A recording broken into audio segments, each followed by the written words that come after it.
Vivre seul constitue une réalité familiale en croissance depuis des années. Selon une enquête de l'INSEE de juin 2024, 11,6 millions de personnes vivent seules en France, soit près de 17% de la population. Vivre seul peut être vécu de manière différente. Une première catégorie de personnes qui vit bien cette situation se retrouve seule par choix, établissant ses relations avec le monde à partir de cette position.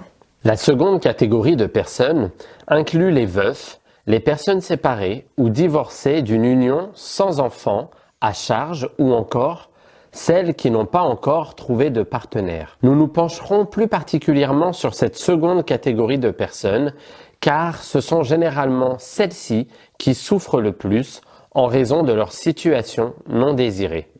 Lorsque la situation s'inscrit dans le temps, plusieurs difficultés peuvent apparaître et se juxtaposer.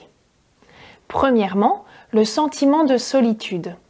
Les personnes vivant seules peuvent éprouver un sentiment de solitude profonde, surtout si elles sont éloignées de leur famille ou de leurs amis. Contrairement aux autres compositions familiales, les membres d'une famille unipersonnelle peuvent manquer de soutien émotionnel immédiat ou de personnes avec qui partager le quotidien. Dîner, discuter des événements de la journée ou autres. Derrière le sentiment de solitude se cache aussi le sentiment d'être incompris, en marge de la société. Ensuite, une baisse de la confiance en soi. Serais-je seul pour toujours? Qu'ai-je fait de mal? Qu'est-ce qui cloche chez moi? Pourrais-je me remarier un jour? Autant de questions qui mettent à mal la confiance en soi et en un avenir heureux. Troisièmement, une propension plus grande aux maladies mentales. Dépression, troubles anxieux, troubles du sommeil, déclin cognitif ou comportement autodestructeur.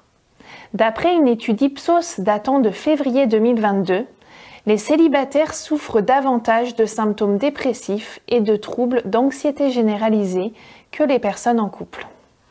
Par ailleurs, il faut du temps pour se remettre des blessures psychiques liées à une précédente union. Ces blessures peuvent perdurer et augmenter la durée du célibat. Mais Dieu n'est pas indifférent à la souffrance ressentie. L'Éternel est proche de ceux qui ont le cœur brisé et il sauve ceux qui ont l'esprit dans l'abattement. Psaume 34, 19.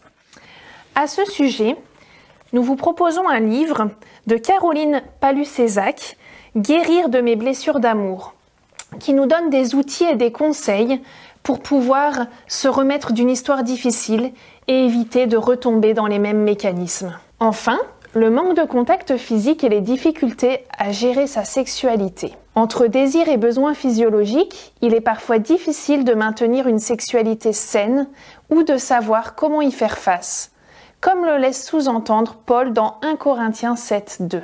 Par ailleurs, le manque de contact physique peut contribuer à accroître le sentiment de mal-être. L'Église peut venir en aide aux familles unipersonnelles de manière multiple, en organisant des activités sociales et des rencontres telles que des repas partagés, des sorties ou des pique-niques, pour offrir aux personnes vivant seules des occasions de rencontrer d'autres membres de l'Église et de développer des amitiés. Il est également possible d'organiser des soirées ou d'inviter à la maison les personnes seules. En créant des groupes de soutien ou des groupes de partage pour les personnes seules, cela leur permet d'échanger sur leurs expériences, de recevoir du soutien mutuel et de discuter de leurs défis dans un cadre bienveillant et spirituel.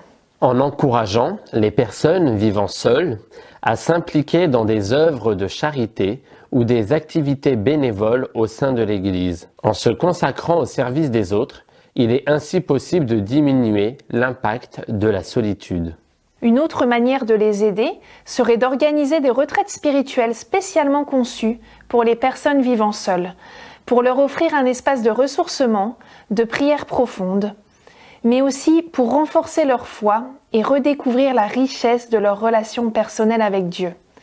Cela pourrait aussi leur permettre de participer à des ateliers spécifiques sur l'estime de soi, sur les défis du célibat et sur la préparation à une future rencontre.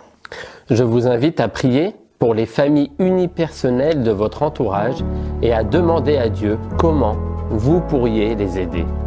Bonne préparation et à demain.